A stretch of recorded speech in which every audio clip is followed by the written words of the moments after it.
Buenos días a todos. Quiero transmitir mi agradecimiento a Susan Sigal, a Natalio Greenman y a los demás integrantes del Council de las Américas y también a la Cámara de Comercio y Servicios por haberme invitado a hablar hoy. Quedé medio agitado con el ahí de la vuelta. Lo que pasa es que el tema de la gestión en momentos tan duros como el que nos tocó recibir, genera un espíritu de cuerpo muy fuerte con el equipo y la verdad que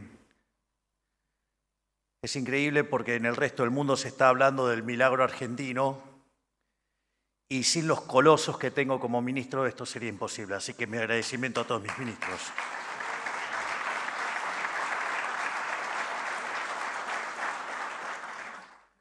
También aprovecho para saludar a los disertantes de los distintos paneles que tuvieron lugar el día de hoy, así como también a los miembros del Gabinete Nacional que han venido a defender nuestra gestión. Y también, ¿por qué no?, a los gobernadores que acompañan y son parte del espíritu de época que vino a cambiar la Argentina. Celebro que cada vez somos más aquellos que dejan de lado las mezquindades y las diferencias para ponernos de acuerdo en los pilares fundamentales de este cambio, el cual hemos institucionalizado con la firma del Pacto de Mayo el pasado 9 de julio en Tucumán. Quiero comenzar haciendo un repaso del estado de la situación en el que nos encontramos hoy camino a 9 meses de haber iniciado nuestro gobierno.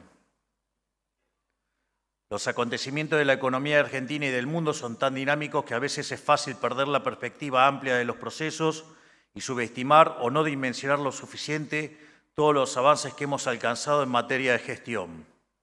O sea, es habitual que en economía y en política a veces el árbol tape el bosque. Por eso estoy acá para contarles de primera mano el camino que ya hemos recorrido y el que aún nos espera por recorrer.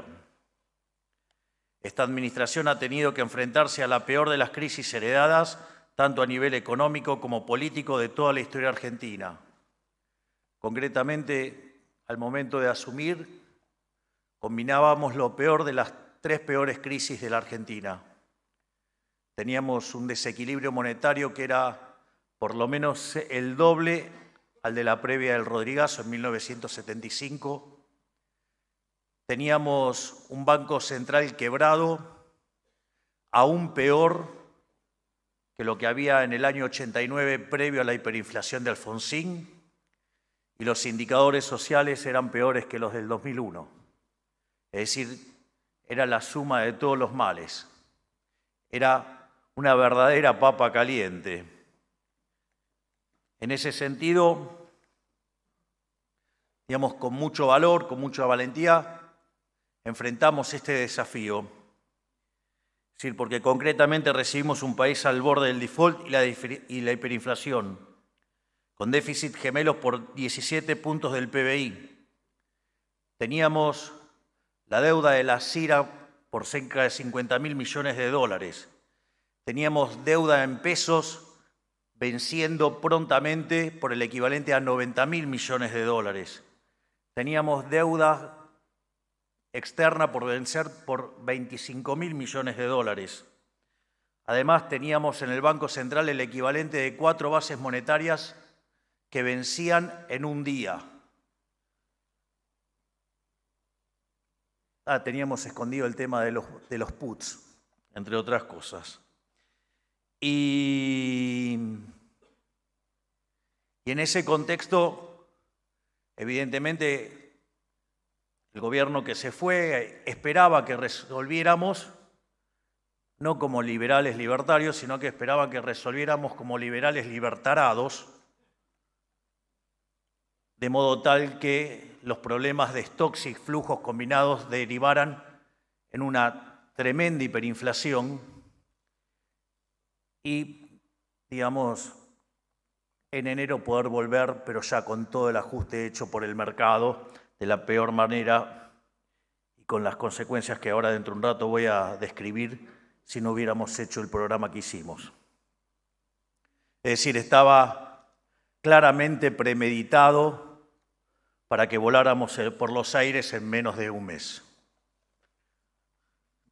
A todo esto además se le agregaba tarifas atrasadas y otros precios importantes de la economía pisados, equivalentes a 1/5 de su valor. A su vez, el Banco Central tenía reservas netas negativas por 11.000 millones de dólares. Es decir, estábamos en condición de ir directamente a la peor crisis de nuestra historia. Eso nos hubiera dejado una hiperinflación anual en torno al 17.000%, una contracción del PBI de más de 15 puntos del PBI, un índice de desempleo que hubiera llegado a 30%, digamos, y como ha pasado en otras experiencias de estas características, seguramente la cantidad de pobres hubiera llegado al 90% y la cantidad de indigentes al 50%. Es decir, hubiéramos tenido una verdadera catástrofe.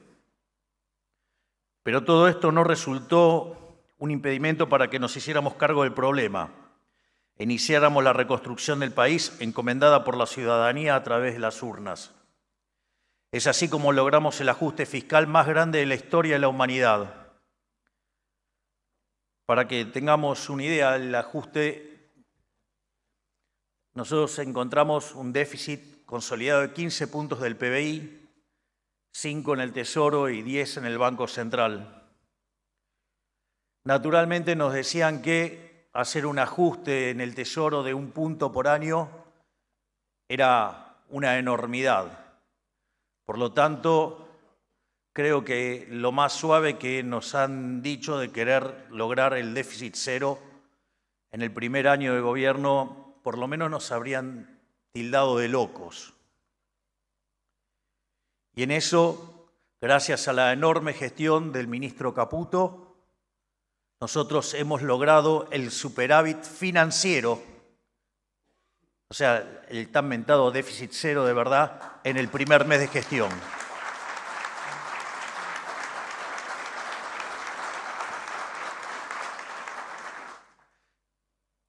Si ustedes consideran que en los últimos 123 años de historia tuvimos déficit en 113, ya se van a dar cuenta que el logro es enorme. Y cuando no tuvimos déficit fue porque no pagábamos la deuda. Es la primera vez en la historia, desde el inicio del siglo XX hasta hoy, que tenemos resultado financiero positivo sin estar en default.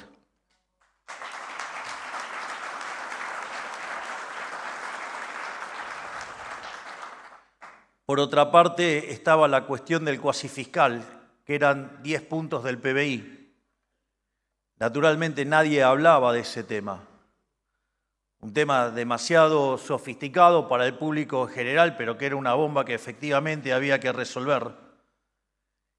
Y ahí, y en combinación, digamos, el ministro Caputo, con el presidente del Banco Central, Santiago Bausili, y con una labor enorme de Pablo Quirno, la Secretaría de Financiamiento, en 6 meses, parece increíble, en 6 meses logramos terminar y liquidar el déficit cuasifiscal, consolidando un ajuste fiscal de 15 puntos del PBI en 6 meses, el ajuste fiscal más grande de la historia de la humanidad.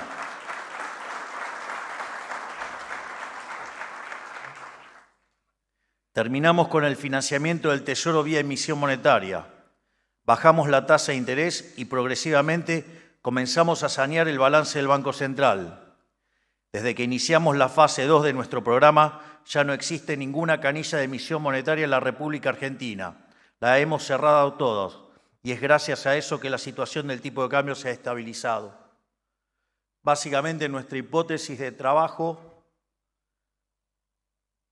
es que la inflación es siempre y en todo lugar un fenómeno monetario. Para terminar con ese flagelo hay que terminar con la emisión, porque ese aumento de la cantidad de dinero es lo que lleva a la pérdida del poder adquisitivo del dinero y eso hace que todos los precios expresados en unidades monetarias suban. El tipo de cambio es uno más, hay que entender eso. Si el tipo de cambio es un precio más de la economía. Y lo que hace el Banco Central con la cantidad de dinero es determinar la escala nominal de la economía. Hay algo sonando. Gracias. Entonces, en ese contexto, La primera etapa era el déficit cero para justamente cortar con la emisión para financiar el déficit fiscal.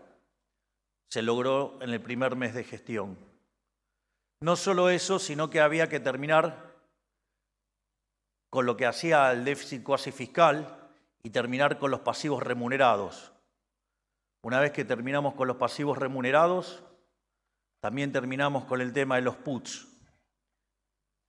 Y en ese sentido, habíamos ido a un programa de exceso de oferta de dinero cero. Es decir, que la única forma que se iba a emitir dinero era por sector externo, es decir, compra de dólares, asimilando, digamos, la venta de dólares por parte del sector privado como la contraparte de demanda de dinero, es decir, con dólares ustedes compran pesos.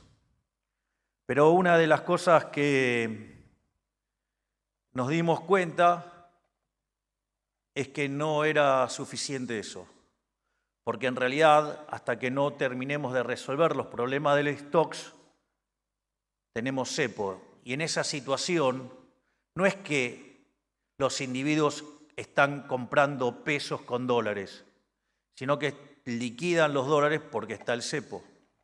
Por lo tanto, no es cierto que sea genuina demanda de dinero.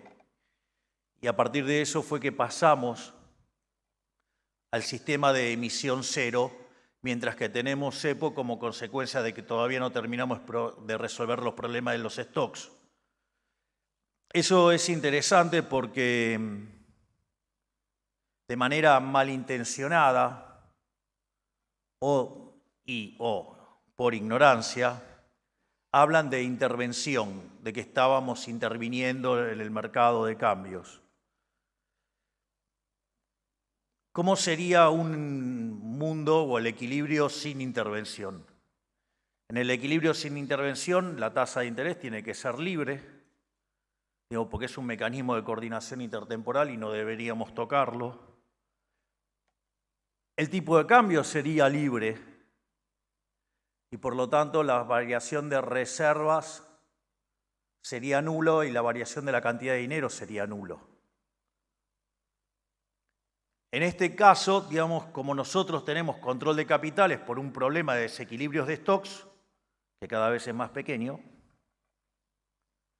en este sentido, la única forma de replicar el equilibrio de no intervención es justamente sacar los pesos que emitimos por compra de dólares desde el cepo. Y obviamente, como había brecha, por cada $3 que se tradean en el MULC, y 2 tienen que volver y 1 queda dentro del Banco Central, y la variación de la cantidad de dinero es 0. Con lo cual, si ustedes se fijan, este nuevo equilibrio tiene menos grado de intervención que el que teníamos antes de esto. Por lo tanto, no es que fuimos a un nivel de más intervención, sino que de menos intervención. Por eso yo a veces no sé si los economistas, después de tantos años de vivir en una economía dirigista, se les empastó el cerebro o son directamente burros. Pero, y obviamente que al quedar la cantidad de dinero fija, al quedar, digamos, justamente la escala nominal fija, ¿qué es lo que empezó a pasar? Empezó a caer el tipo de cambio. Y la convergencia entre los tipos de cambio paralelo y el oficial se está dando desde arriba hacia abajo y no como históricamente fue en Argentina, desde abajo hacia arriba. Es decir, nosotros no estamos dispuestos a devaluar para arruinar a los argentinos. Vamos a trabajar en cambiarle los niveles de productividad para que no se tengan que empobrecer los argentinos por culpa de los desaguisados de los economistas de mala calidad y por gobiernos de pésima y peor calaña.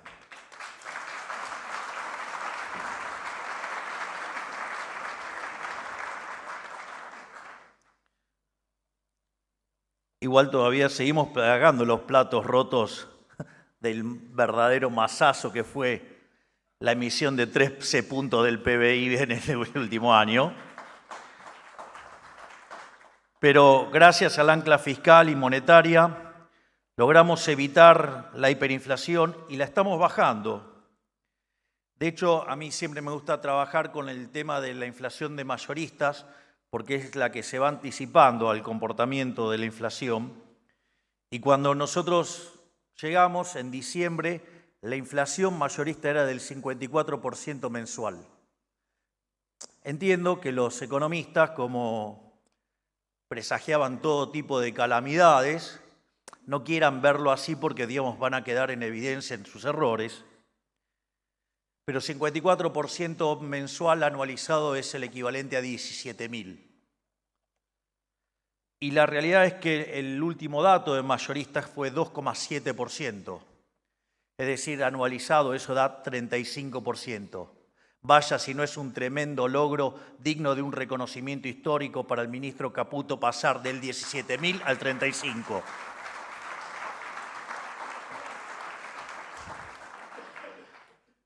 Pero tengo más para reconocerle al ministro Caputo todavía. Falta. Ahora, 2,7%, pero también tengo un sistema de crawling peg, es decir, que en algún sentido nosotros estamos habilitando ese piso de inflación de 2. Obviamente, porque hay que recomponer todo un problema de stocks. Y en ese contexto, si sacamos ese piso de 2, la inflación entonces estaría viajando a menos del 0,7 mensual.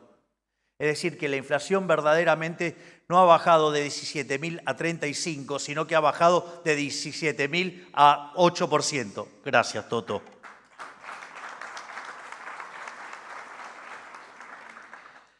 Y la verdad que todo esto lo estamos haciendo a través de mecanismos de mercados y no a través del chamanismo económico al que nos tenían acostumbrados los políticos.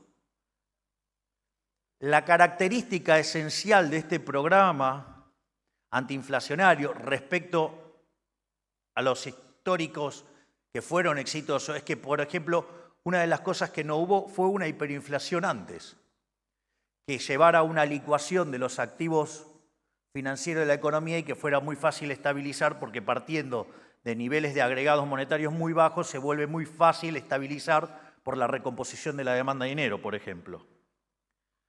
Pero nos parecía muy doloroso ese equilibrio en caso de que los orcos nos hubieran permitido seguir gobernando con una hiper, ¿no? Por otro lado, lo hicimos también sin expropiaciones. Es decir, acá no hubo tal cosa como presagiaron muchos econochantas acerca de un plan Bonex. Ni que hablar de los imbéciles que hablaron de que hubo un plan Bonex cuando no lo hubo. Por otra parte, otro elemento distintivo de esto, no hubo controles de precios. No solo que no hubo controles de precios, tampoco se controló el tipo de cambio. Cuando en realidad con una economía con la inestabilidad de la demanda de dinero que tiene y el ejercicio y la ductilidad que tenemos para hacer el switch de portafolios a dólares y a fijar el tipo de cambio hace que sea mucho más fácil estabilizar. Y como si todo esto fuera poco, todo este proceso de estabilización lo estamos haciendo con recomposición de precios relativos. Es interesante, todo el mundo ve el milagro, menos los argentinos.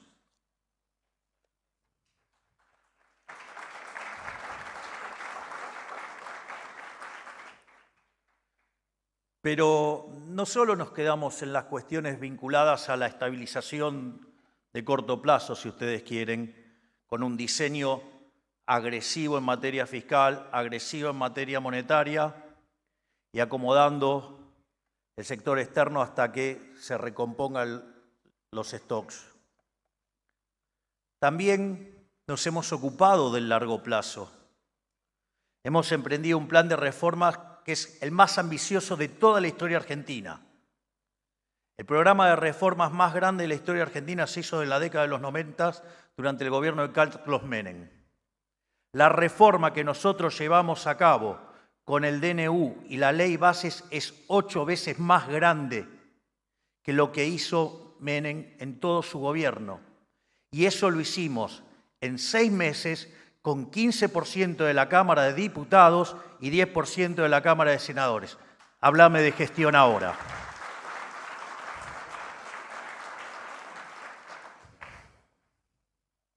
Además, nuestro programa económico tiene muchas aristas y frente de batallas, pero se sostiene sobre 3 grandes fundamentos. Una macroeconomía ordenada, sin trampas ni atajos, para darle una solución definitiva al problema de la inflación.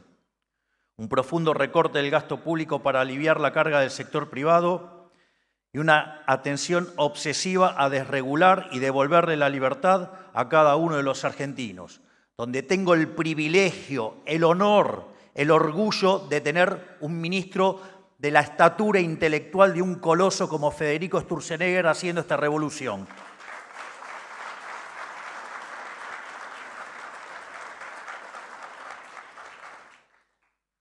Soy cholulo de mis ministros, verán. Digo, porque algún imbécil dijo que me rodeo de mediocres para lucirme yo. Pero bueno, ¿de qué se puede esperar del círculo rojo analógico? Pero bueno, ahí están. Que sigan prediciendo que ganaba Massa y todas esas cosas. Pero bueno, en ese sentido, para lograr el primero hemos asumido un compromiso innegociable con el equilibrio fiscal. La economía tiene reglas claras. La primera es que no se puede gastar más de lo que uno le ingresa. Punto, basta, se terminó, no hay más nada que decir.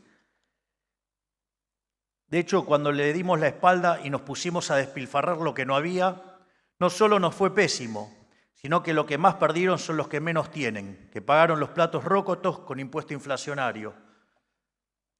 Desde inicios del siglo XX hasta hoy, en la metodología de Cerro Meloni, Argentina tuvo 22 crisis. De esas 22, 20 tienen origen fiscal. Está todo dicho. Y por eso también les quiero adelantar algo de lo que vamos a hacer en materia del presupuesto. Vamos a rediseñar la forma en la que se escribe el presupuesto. El presupuesto se plantea un conjunto de gastos, se hace una estimación de ingresos y de ahí deriva el resultado primario, tienen la carga de los intereses, sale el resultado financiero y de ahí sale el financiamiento. Nosotros decidimos que no vamos a usar esa metodología. Nuestra metodología se va a llamar déficit cero. Y déficit cero implica que el resultado financiero es cero. Por lo tanto, no necesito estar tomando nueva deuda. Es decir, Argentina deja de tomar nueva deuda.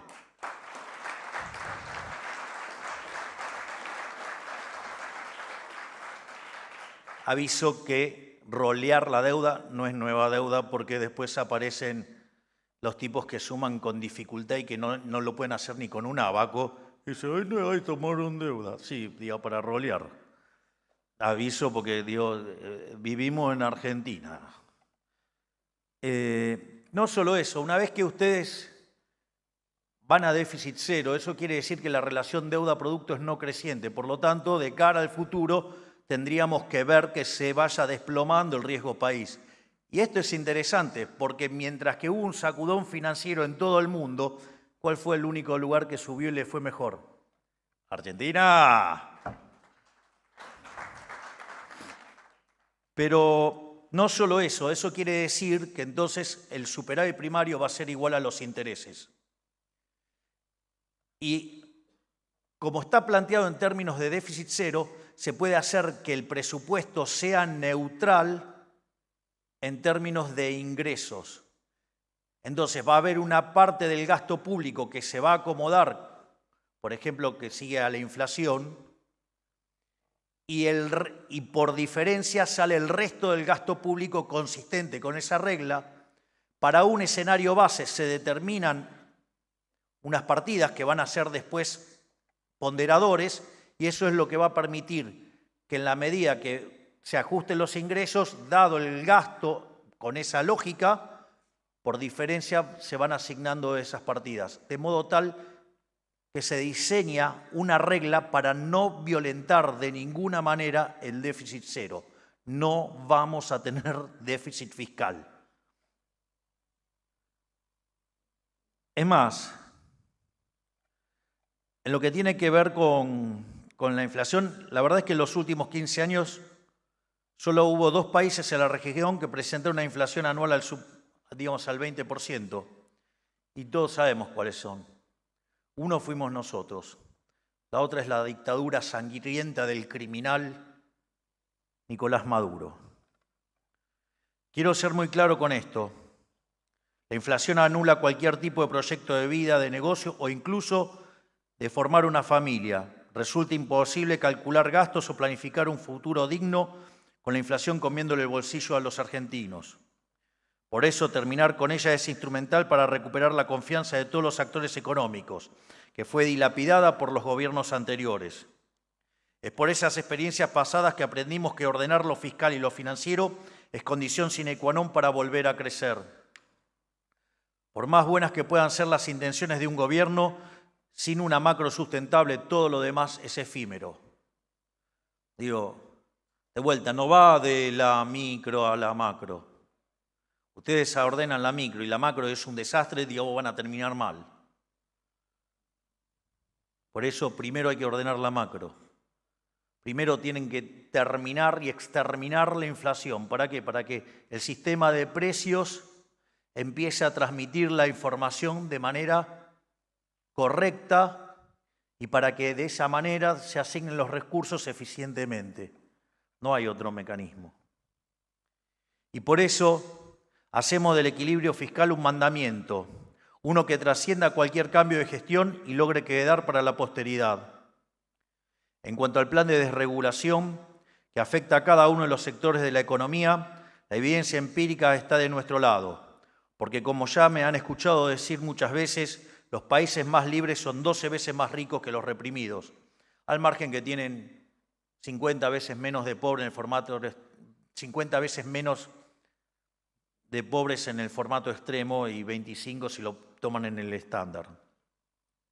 Pero esto implica luchar, entre otras cosas, contra los intereses particulares de la casta empresarial, los intereses de la casta sindical y en especial contra los intereses de la casta política, que es la que protege esos intereses sectoriales. Algo que el ministro Sturzenegger llama ingeniosamente el Triángulo de las Bermudas, porque en el vértice entre esos elementos el país entero desaparece. Todo esto que estamos haciendo ya está rindiendo resultados. Tan solo en el mes de julio subieron los índices de patentamiento en un 19%, la producción de auto un 48%, las ventas minoristas un 40%, la construcción un 12% y la actividad en el mercado inmobiliario un 36%. Cuando empiezan a mirar el mapa de actividad o el semáforo, si ustedes quieren, cada vez avanza más el color verde. Y técnicamente la recesión tocó o tuvo su peor momento entre los meses de abril y mayo.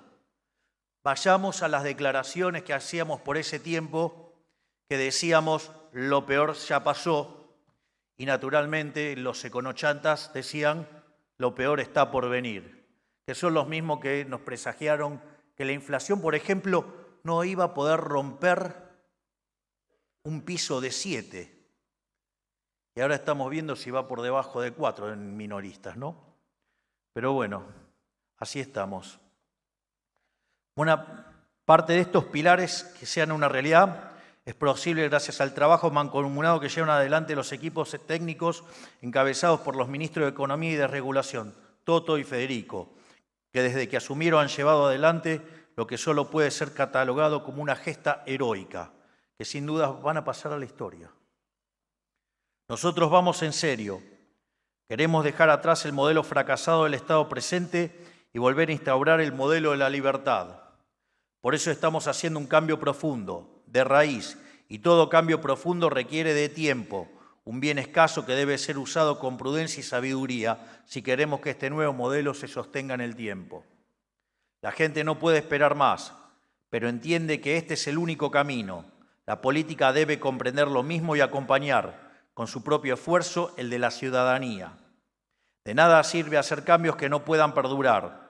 Esa historia ya la vivimos. Gobiernos que fracasan tras apurarse en dar soluciones que luego no pueden sostenerse, generando un daño peor al que se encontraba inicialmente.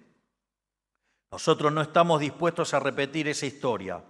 Por eso, créanme, luego les digo que nadie tiene tantas ganas como yo salir del cepo, pero como ya he dicho en otra oportunidad, quitar los parches sin antes solucionar el problema de fondo sería agravar la crisis que heredamos.